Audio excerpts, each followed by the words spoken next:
Good evening friend. હવે મહેનત અને નસીબ એટલે ઘણા નથી કહેતા કે ભાઈ મહેનત કરો, પણ મહેનત તમે કરો, ગમે તેટલી મહેનત કરો, મહેનતથી પૈસા કેટલા આવે? ઘર ચાલે એટલા, કે સારી રીતે લાઈફસ્ટાઈલમાં તમે જીવી શકો. કદાચ થોડી વધારે મહેનત કરો તો સારી લાઈફસ્ટાઈલમાં જીવી શકો.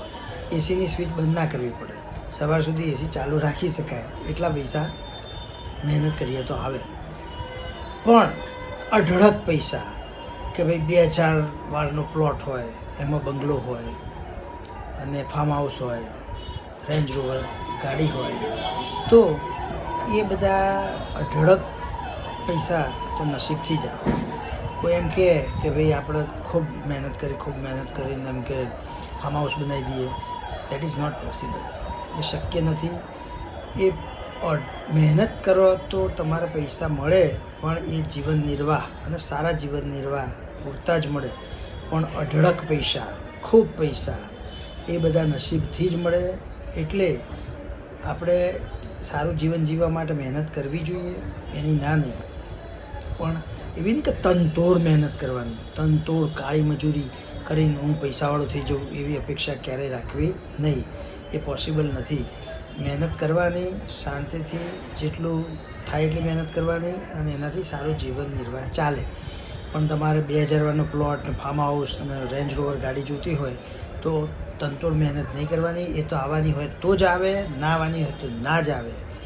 ઘણા લોકોને કેવું હોય કે જ્યાં પૈસા નાખે ત્યાં પૈસા ડૂબે, ઘણા લોકો જ્યાં હાથ નાખે ત્યાં સોનું મળે. એટલે એ બધા નસીબના ખેલ છે. એટલે આપણે એવું માનીએ કે ભાઈ આને આ મારો બેટો જમીનમાં પૈસા રોકે છે ને આપણે પાછળ જઈએ તો આપણે ભરાઈએ જઈએ. અને કોઈ શેર બજારમાં લાખો કરોડો કમાઈ ગયો હોય તો આપણે એમાં નાખીએ તો આપણે જે શેર લઈએ એના ભાવ ઘટવા માંડે, એવું એ બને. એટલે એ અઢળક પૈસા ટૂંકમાં નસીબથી આવે જ. એક નથી કહેવત કે ભાઈ પ્રારબ્ધ તો ગેલું રહે ના, દૂર માગે તો ન માગે દોડતું આવે, ન વિશ્વાસે કદી રહે છે. એટલે પ્રારબ્ધના વિશ્વાસે નથી રહેવાનો આપણે કે ભાઈ પ્રારબ્ધ આવશે અને શાંતિથી આપણું કામ પતે. ના, મહેનત કરવાની જ છે, પણ અઢળક કાળી મજૂરી નથી કરવાની. કારણ કે કાળી મજૂરીથી ખૂબ પૈસા નથી આવતા, એ તો નસીબથી જ આવે છે.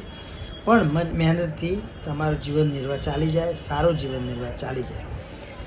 એટલે આ બહુ યાદ રાખવા જેવું છે કે અઢળક પૈસા તો નસીબથી જ આવે.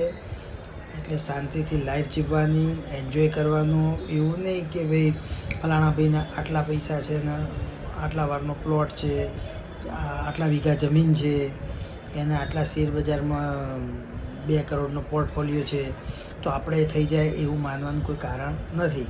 થવાનો છે તો કહેવાય નહીં આવે. અને તમારે સટાસટ જ્યાં નાખશો ને ત્યાં પૈસા મળશે, ખાચ આગળ જતા રહ્યા છે. પણ એ બધું નસીબના ખેલ છે. એટલે મહેનત કરવાની અને પ્રારબ્ધ ઉપર વિશ્વાસ રાખીને કામ કરી જવાનું. પણ પ્રારબ્ધ તો છે, એ ફાઇનલ વસ્તુ છે 100%.